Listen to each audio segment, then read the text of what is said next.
ಎಲ್ಲರಿಗೂ ನಮಸ್ಕಾರ. ನಿಮ್ಮ ಶ್ರಾವಸ್ ಕಲ್ಪವೃಕ್ಷ ಚಾನಲ್ಗೆ ಸ್ವಾಗತ. ಈಗ ಮಾವಿನಕಾಯಿ ಸೀಸನ್ ಆಗಿರೋದ್ರಿಂದ ಮಾವಿನಕಾಯಿ ಚಿತ್ರಾನ್ನ ಯಾವ ರೀತಿ ಮಾಡೋದು ಅಂತ ನೋಡ್ಕೊಳ್ಳೋಣ. ತುಂಬಾ ಸಿಂಪಲ್ಲಾಗಿ ಮಾಡ್ಕೊಳ್ಬೋದು. ರುಚಿ ಕೂಡ ಅಷ್ಟೇ ಹಿತವಾಗಿರುತ್ತೆ. ಮಾವಿನಕಾಯಿ ಸೀಸನ್ನು ಬೇಕು ಅಂದಾಗ ಬರೋದಿಲ್ಲ. ಬಂದಾಗ ಈ ರೀತಿ ಒಂದ್ಸರಿ ಚಿತ್ರಾನ್ನ ಮಾಡ್ಕೊಳ್ತಿನ್ನೋದನ್ನ ಮರಿಬೇಡಿ. ಮಾಡೋ ವಿಧಾನ ನೋಡ್ಕೊಳ್ಳೋಣ. ನಾನಿಲ್ಲಿ ಗ್ಯಾಸ್ ಮೇಲೆ ಒಂದು ಪಾತ್ರೆ ಇಟ್ಕೊಂಡಿದ್ದೆ. ಪಾತ್ರೆಗೆ ಒಂದು ಸಣ್ಣ ಸ್ಪೂನಿಂದ 1 ಸ್ಪೂನ್ ಆಗುವಷ್ಟು ಮೆಂತ್ಯಕಾಳು, ಅದ್ರ ಜೊತೆಗೆ ಕಾಳು ಮೆಣಸನ್ನು ಸೇರಿಸ್ಕೊಂಡು ಗ್ಯಾಸ್ನ ಲೋ ಫ್ಲೇಮಲ್ಲೇ ಇಟ್ಕೊಂಡು ಒಂದು ಸ್ವಲ್ಪ ರೋಸ್ಟ್ ಮಾಡಿ ಇಟ್ಕೊಳ್ಳೋಣ. ಇದು ರೋಸ್ಟ್ ಆಗಿದೆ, ಒಂದು ಸೈಡಲ್ಲಿ ಇಟ್ಬಿಡೋಣ. ನಾನಿಲ್ಲಿ ಒಂದು ಮಾವಿನಕಾಯಿನ ಬಳಸ್ಕೊಳ್ತಿದ್ದೀನಿ. ಕ್ವಾಂಟಿಟಿ 1 ಕಪ್ ರೈಸ್ನ ನಾನು ರೆಡಿ ಮಾಡಿ ಇಟ್ಕೊಂಡಿದ್ದೆ. ಹಾಗಾಗಿ ಒಂದು ಮಾವಿನಕಾಯಿನ ಬಳಸ್ಕೊಂಡಿದ್ದೀನಿ. ಆ ಒಂದು ಮಾವಿನಕಾಯಿನ ಈ ರೀತಿ ತುರಿದು ಇಟ್ಕೊಂಡಿದ್ದೀನಿ. ಒಂದು ಸ್ವಲ್ಪ ಹಣ್ಣಾಗಿತ್ತು, ಆದಷ್ಟು ಕಾಯಿ ಆಗಿರೋ ಮಾವಿನಕಾಯಿನ ತೊಗೊಳ್ಳಿ. ಇವಾಗ ಮತ್ತೆ ಗ್ಯಾಸ್ ಮೇಲೆ ಒಂದು ಪಾತ್ರೆ ಇಟ್ಕೊಂಡಿದ್ದೀನಿ. ಪಾತ್ರೆಗೆ ಒಂದು 2-3 ಸ್ಪೂನ್ ಆಗುವಷ್ಟು ಎಣ್ಣೆನ ಹಾಕ್ಕೊಂಡಿದ್ದೀನಿ. ಒಂದು ಅರ್ಧ ಸ್ಪೂನ್ ಆಗುವಷ್ಟು ಕಡಲೆಬೇಳೆ, ಹಾಗೆ ಅರ್ಧ ಸ್ಪೂನ್ ಆಗುವಷ್ಟು ಉದ್ದಿನ ಬೇಳೆಗಳನ್ನ ಸೇರಿಸ್ಕೊಳ್ತಿದ್ದೀನಿ. ಲೋ ಫ್ಲೇಮಲ್ಲಿ ಇಟ್ಕೊಂಡು ಒಂದು ಸ್ವಲ್ಪ ಬಾಡಿಸ್ಕೊಳ್ಳೋಣ. ಉದ್ದಿನಬೇಳೆ ಹಾಗೆ ಕಡಲೆಬೇಳೆ ಒಂದು ಅರ್ಧ ಮಟ್ಟಿಗೆ ಬೇಯ್ಕೊಳ್ಬೇಕು. ಇವಾಗ ನೋಡಿ, ಇಷ್ಟಾದರೆ ಸಾಕು. ಒಂದು ಸ್ವಲ್ಪ ಲೋ ಫ್ಲೇಮಲ್ಲೇ ಗ್ಯಾಸ್ನ ಇಟ್ಕೊಂಡು ಈ ಒಂದು ರೆಸಿಪಿನ ಮಾಡ್ಕೊಳ್ಳಿ, ಇಲ್ಲಾಂದರೆ ಸೀದು ಹೋಗುತ್ತೆ. ಒಂದು 1/4 ಸ್ಪೂನ್ ಆಗುವಷ್ಟು ಸಾಸಿವೆ, ಒಂದು 1/4 ಸ್ಪೂನ್ ಆಗುವಷ್ಟು ಜೀರಿಗೆ ಸೇರಿಸ್ಕೊಂಡಿದ್ದೀನಿ. ಗ್ಯಾಸ್ ಲೋ ಫ್ಲೇಮಲ್ಲೇ ಇರಲಿ. ಹಾಕಿರ್ತಕ್ಕಂಥ ಸಾಸಿವೆ ಚಿಟಪಟ ಅಂತ ಸಿಡಿಯೋವರೆಗೂ ಈ ರೀತಿ ಕೈ ಆಡಿಸ್ತಾ ಬನ್ನಿ. ಇವಾಗ ನೋಡಿ, ಕರೆಕ್ಟಾಗಿ ಫ್ರೈ ಆಗಿದೆ. ಇಲ್ಲಿ ನಾನು ಗೋಡಂಬಿನ ಒಂದು 2-3 ಪೀಸು ಗೋಡಂಬಿ ಸೇರಿಸ್ಕೊಳ್ತಿದ್ದೀನಿ. ಇದು ಕಂಪ್ಲೀಟಾಗಿ ಆಪ್ಷನಲ್. ಬೇಕು ಅಂದರೆ ಸೇರಿಸ್ಕೊಳ್ಳಿ, ಇಲ್ಲಾಂದರೆ ಸ್ಕಿಪ್ ಮಾಡ್ಕೊಳ್ಬೋದು. ಒಂದು ಈರುಳ್ಳಿನ ಈ ರೀತಿ ಸ್ಲೈಸ್ ಆಗಿ ಕಟ್ ಮಾಡಿ ಇಟ್ಕೊಂಡಿದ್ದೆ. ನಿಮಗೆ ಈ ರೀತಿ ಇಷ್ಟ ಇಲ್ಲ ಅಂತಂದರೆ ಸಣ್ಣದಾಗಿ ಕೂಡ ಕಟ್ ಮಾಡಿ ಸೇರಿಸ್ಕೊಳ್ಬೋದು. ಈರುಳ್ಳಿನ ಸೇರಿಸ್ಕೊಂಡಾದಮೇಲೆ ಒಂದು ಸ್ವಲ್ಪ ಬಾಡಿಸ್ಕೊಳ್ಳೋಣ. ಈರುಳ್ಳಿ ಒಂದು ಸ್ವಲ್ಪ ಬಾಡ್ಕೊಂಡಾದಮೇಲೆ ಮತ್ತೆ ಉದ್ದಗೆ ಈ ರೀತಿ ನಾನು ಹಸಿರು ಮೆಣಸಿನ್ಕಾಯಿನ ಹೆಚ್ಚಿಟ್ಕೊಂಡಿದ್ದೀನಿ. ಇದನ್ನು ಕೂಡ ನೀವು ಬೇಕು ಅಂದರೆ ಸಣ್ಣದಾಗಿ ಕಟ್ ಮಾಡ್ಕೊಳ್ಬೋದು. ಹಾಗೆ ಒಂದು 2-3 ಪೀಸ್ ಆಗುವಷ್ಟು ಒಣಮೆಣಸಿನ್ಕಾಯಿನ ಸೇರಿಸ್ಕೊಂಡಿದ್ದೀನಿ. ಇದರ ಜೊತೆಗೆ ಒಂದು ಕಡ್ಡಿ ಕರಿಬೇವನ್ನ ಸೇರಿಸ್ಕೊಂಡು ಇದನ್ನು ಫ್ರೈ ಮಾಡ್ಕೊಳ್ಬೇಕು. ಮೀಡಿಯಮ್ ಫ್ಲೇಮಲ್ಲಿ ಇಟ್ಕೊಂಡು ಫ್ರೈ ಮಾಡ್ತಾ ಹೋಗಿ. ಈ ಒಂದು ಚಿತ್ರಾನ್ನ, ಮಾವಿನಕಾಯಿ ಚಿತ್ರಾನ್ನ ನಾರ್ಮಲ್ ಚಿತ್ರಾನ್ನಕ್ಕಿಂತ ತುಂಬಾ ಟೇಸ್ಟಿಯಾಗಿರುತ್ತೆ. ಪದೇ ಪದೇ ಮಾವಿನಕಾಯಿ ನಮಗೆ ಸಿಗೋದು ತುಂಬ ಕಡಿಮೆ. ಹಾಗಾಗಿ ಸಿಕ್ಕಾಗ ಈ ರೀತಿ ಒಂದ್ಸರಿ ಟ್ರೈ ಮಾಡ್ಕೊಳ್ಳಿ. ಇಲ್ಲಿ 1/4 ಸ್ಪೂನ್ ಆಗುವಷ್ಟು ಅಥವಾ ಚಿಟಿಕೆ ಆಗುವಷ್ಟು ಇಂಗನ್ನ ಸೇರಿಸ್ಕೊಂಡಿದ್ದೀನಿ. ಇದು ಕೂಡ ಆಪ್ಷನಲ್. ಬೇಕು ಅಂದರೆ ಸೇರಿಸ್ಕೊಳ್ಳಿ, ಇಲ್ಲ ಅಂದರೆ ಸ್ಕಿಪ್ ಮಾಡ್ಕೊಳ್ಬೋದು. ಮೀಡಿಯಮ್ ಫ್ಲೇಮಲ್ಲಿ ಇಟ್ಕೊಂಡು ಹಾಕಿರ್ತಕ್ಕಂಥ ಹಸಿರು ಮೆಣಸಿನಕಾಯಿ ಹಾಗೆ ಈರುಳ್ಳಿ ಮೆತ್ತಗಾಗೋವರೆಗೂ ಫ್ರೈ ಮಾಡ್ತಾ ಬರಬೇಕು. ಇವಾಗ ರುಚಿಗೆ ತಕ್ಕಷ್ಟು ಉಪ್ಪನ್ನ ಸೇರಿಸ್ಕೊಂಡಿದ್ದೀನಿ. ಆಲ್ರೆಡಿ ನಾನು ರೈಸಿಗೆ ಸೇರಿಸ್ಕೊಂಡಿರೋದ್ರಿಂದ ಒಂದು ಮಟ್ಟಿಗೆ ಮಾತ್ರ ಸೇರಿಸ್ಕೊಂಡಿದ್ದೀನಿ. ನೀವೇನಾದರೂ ರೈಸ್ಗೆ ಉಪ್ಪು ಸೇರಿಸಿಲ್ಲ ಅನ್ನೋದಾಯಿತು ಅಂತಂದರೆ ನೋಡಿಕೊಂಡು ಉಪ್ಪನ್ನು ಸೇರಿಸ್ಕೊಳ್ಳಿ. ಉಪ್ಪಿನ ಜೊತೆಗೆ ಒಂದು 1/4 ಸ್ಪೂನ್ ಆಗುವಷ್ಟು ಅರಿಶಿನ ಸೇರಿಸ್ಕೊಂಡಿದ್ದೀನಿ. ಇವಾಗ ಉಪ್ಪು ಹಾಗೆ ಅರಿಶಿನ ಕರೆಕ್ಟಾಗಿ ಹೊಂದ್ಕೊಳ್ಬೇಕು. ಆ ರೀತಿಯಲ್ಲಿ ಲೋ ಟು ಮೀಡಿಯಮ್ ಫ್ಲೇಮಲ್ಲಿ ಇಟ್ಕೊಂಡು ನಾವು ಕೈ ಆಡಿಸ್ತಾ ಬರೋಣ. ಇವಾಗ ನೋಡಿ, ಚಿತ್ರಾನ್ನಕ್ಕೆ ಬೇಕಾಗಿರ್ತಕ್ಕಂಥ ಒಂದು ಒಗ್ಗರಣೆ ರೆಡಿಯಾಗಿದೆ. ಇಷ್ಟಾದರೆ ಸಾಕು. ಒಂದು ಸ್ವಲ್ಪ ಮೆತ್ತಗಾಗಬೇಕು, ಅಂದರೆ ಹಾಕಿರ್ತಕ್ಕಂಥ ಈರುಳ್ಳಿ ಮೆತ್ತಗಾಗೋವರೆಗೂ ಈ ರೀತಿ ಫ್ರೈ ಮಾಡ್ಕೊಂಡು ಆದಮೇಲೆ ನಾವು ತುರಿದಿಟ್ಟಿರ್ತಕ್ಕಂಥ ಒಂದು ಮಾವಿನಕಾಯಿನ ಇವಾಗ ಸೇರಿಸ್ಕೊಳ್ಳೋಣ.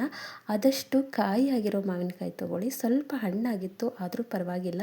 ಹಾಗೆ ಕ್ವಾಂಟಿಟಿನ ನಾನು ಒಂದು ಮಾವಿನಕಾಯಲ್ಲಿ ಒಂದು ಅರ್ಧ ಭಾಗಕ್ಕಿಂತ 3/4 ಭಾಗದಷ್ಟು ತೊಗೊಂಡಿದ್ದೀನಿ. ಯಾಕಂದರೆ ರೈಸ್ ಮೇಲೆ ಡಿಪೆಂಡ್ ಆಗಿರುತ್ತೆ. ಜಾಸ್ತಿ ಹಾಕಿತ್ತು ಅಂತಂದರೆ ಹುಳಿ ಅನ್ನಿಸ್ಬಿಡುತ್ತೆ. ಹಾಗಾಗಿ ನೋಡ್ಕೊಂಡು ತೊಗೊಳ್ಳಿ. ಹಾಗೆ ಮಾವಿನಕಾಯಿ, ತುರಿದಿರೋ ಮಾವಿನಕಾಯಿ ಹಾಕಾದ್ಮೇಲೆ ಜಾಸ್ತಿ ಫ್ರೈ ಮಾಡಬಾರ್ದು, ಅದರ ಟೇಸ್ಟ್ ಹೋಗಿಬಿಡುತ್ತೆ. ಜಸ್ಟ್ 1 ನಿಮಿಷ ಈ ರೀತಿ ಫ್ರೈ ಮಾಡ್ಕೊಂಡಾದಮೇಲೆ ಗ್ಯಾಸ್ನ ಆಫ್ ಮಾಡ್ಕೊಂಡ್ಬಿಡಿ. ಇಲ್ಲಾಂದರೆ ಟೇಸ್ಟೇ ನಮಗೆ ಗೊತ್ತಾಗಲ್ಲ. ಮಾವಿನಕಾಯಿ ಚಿತ್ರಾನ್ನ ಅಂತ ಅನಿಸೋದೇ ಇಲ್ಲ, ಹುಳಿ ಬಿಟ್ಕೊಂಡ್ಬಿಡುತ್ತೆ. ಜಸ್ಟ್ ನಮಗೆ ಈ ರೀತಿ ಒಂದೇ 1 ನಿಮಿಷ ಲೋ ಫ್ಲೇಮಲ್ಲಿ ಕೈ ಆಡಿಸ್ಕೊಂಡ್ರೆ ಈ ಒಂದು ಹುಳಿ ಜೊತೆಗೆ ಹೊಂದ್ಕೊಳ್ಳುತ್ತೆ. ಇಷ್ಟ ಆದರೆ ಸಾಕು. ಗ್ಯಾಸ್ನ ಆಫ್ ಮಾಡಿ ಈ ಸೈಡಲ್ಲಿ ಇಟ್ಬಿಡೋಣ. ಇವಾಗ ನೋಡಿ, ಪರ್ಫೆಕ್ಟಾಗಿ ನಮಗೆ ಬೇಕಾಗಿರ್ತಕ್ಕಂಥ ಮಾವಿನಕಾಯಿ ಚಿತ್ರಾನ್ನಕ್ಕೆ ಬೇಕಾಗಿರ್ತಕ್ಕಂಥ ಒಂದು ಒಗ್ಗರಣೆ ರೆಡಿಯಾಗಿದೆ.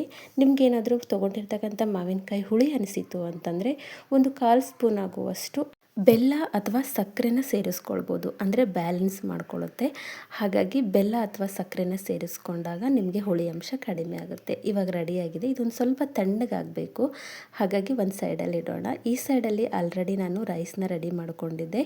ಇಲ್ಲಿ ರೈಸಿಗೆ ನಾನು ಒಂದು ಚಿಟಿಕೆ ಆಗುವಷ್ಟು ಅರಿಶಿನ, ಒಂದು ಸ್ವಲ್ಪ ಉಪ್ಪು, ಒಂದೇ ಒಂದು 1/4 ಸ್ಪೂನ್ ಆಗುವಷ್ಟು ಅಥವಾ ಒಂದು 2 ಡ್ರಾಪ್ ಆಗುವಷ್ಟು ಎಣ್ಣೆನ ಸೇರಿಸ್ಕೊಂಡು ರೈಸ್ನ ಮಾಡ್ಕೊಂಡಿದ್ದೀನಿ. ನಿಮ್ಗೆ ಈ ರೀತಿ ಇಷ್ಟ ಇಲ್ಲ ಅಂತಂದರೆ ವೈಟ್ ರೈಸೇ ಮಾಡ್ಕೊಳ್ಬೋದು. ಬಟ್ ಈ ರೀತಿ ಮಾಡೋದ್ರಿಂದ ಚಿತ್ರಾನ್ನ ಇರಲಿ ಅಥವಾ ಮಾವಿನಕಾಯಿ ಚಿತ್ರಾನ್ನ ಇರಲಿ, ಈ ರೀತಿ ಒಂದು ಅರಿಶಿನ ಸೇರಿಸಿ ಮಾಡ್ಕೊಳ್ಳೋದ್ರಿಂದ ನಮಗೆ ಕಲರ್ ಕೂಡ ಗಾಢವಾಗಿ ಬರುತ್ತೆ ಅನ್ನೋದಕ್ಕೋಸ್ಕರ ಸೇರಿಸ್ಕೊಂಡಿದ್ದೀನಿ. ವೈಟ್ ರೈಸ್ ಕೂಡ ಮಾಡಿಕೊಂಡು ಈ ಒಂದು ಮಾವಿನಕಾಯಿ ಚಿತ್ರಾನ್ನನ ರೆಡಿ ಮಾಡ್ಕೊಳ್ಬೋದು. ಇವಾಗ ನೋಡಿ ರೆಡಿ ಮಾಡಿರ್ತಕ್ಕಂಥ ಒಂದು ಒಗ್ಗರಣೆನ ನಾನಿಲ್ಲಿ ಸೇರಿಸ್ಕೊಳ್ತಿದ್ದೀನಿ. ಒಟ್ಟಲ್ಲಿ 1 ಗ್ಲಾಸ್ ಅಕ್ಕಿ ಅನ್ನಕ್ಕೆ ಒಂದು ಮಾವಿನಕಾಯಲ್ಲಿ, ಒಂದು ಮೀಡಿಯಮ್ ಸೈಜ್ ಮಾವಿನಕಾಯಲ್ಲಿ ಒಂದು ಮುಕ್ಕಾಲು ಭಾಗದಷ್ಟು ಮಾವಿನಕಾಯಿನ ನಾನಲ್ಲಿ ತುರಿದು ಸೇರಿಸ್ಕೊಂಡಿದ್ದೀನಿ. ನೀವೇನಾದರೂ ಜಾಸ್ತಿ ಕ್ವಾಂಟಿಟಿಯಲ್ಲಿ ಮಾಡಿದ್ದಾಯಿತು ಅಂದರೆ ಒಂದು ಮಾವಿನಕಾಯಿನ ಸೇರಿಸ್ಕೊಳ್ಳಿ. ಮೊದಲೇ ನಾನಿಲ್ಲಿ ಮೆಂತ್ಯಕಾಳು ಹಾಗೆ ಸಾಸಿವೆನ ಹುರಿದಿಟ್ಟಿದ್ದೆ. ಅದನ್ನು ನಾನು ಈ ರೀತಿ ರೋಸ್ಟ್ ಆಗಿ ಮಾಡಿರ್ತಕ್ಕಂಥ ಸಾಸಿವೆ ಹಾಗೆ ಒಂದು ಮೆಂತ್ಯಕಾಳನ್ನ ಸ್ವಲ್ಪ ಕ್ರಷ್ ಮಾಡಿದ್ದೀನಿ. ಜಾಸ್ತಿ ಪೌಡ್ರನ್ನೂ ಮಾಡ್ಕೊಳ್ಬಾರ್ದು, ಜಸ್ಟ್ ಒಂದು ಸ್ವಲ್ಪ ತರಿಯಾಗೇ ನಾನಿಲ್ಲಿ ರೆಡಿ ಮಾಡಿಟ್ಕೊಂಡಿದ್ದೆ ಜಜ್ಜಿ. ಅದನ್ನು ಕೂಡ ಸೇರಿಸ್ಕೊಂಡು ಇವಾಗ ಕಲಿಸ್ಕೊಳ್ಳೋಣ. ನೋಡಿ ತುಂಬಾ ಸಿಂಪಲ್ಲಾಗಿ ಈ ಒಂದು ಚಿತ್ರಾನ್ನ ಮಾಡ್ಕೊಳ್ಬೋದು. ಮಾವಿನಕಾಯಿ ಚಿತ್ರಾನ್ನ ಸೀಸನ್ನಲ್ಲಿ 1 ಸರಿ ಅಥವಾ 2 ಸರಿ ಆದರೂ ಈ ರೀತಿ ಚಿತ್ರಾನ್ನ ಮಾಡ್ಕೊಂಡು ತಿನ್ನೋದು ದೇಹಕ್ಕೂ ಕೂಡ ತುಂಬ ಒಳ್ಳೆಯದು.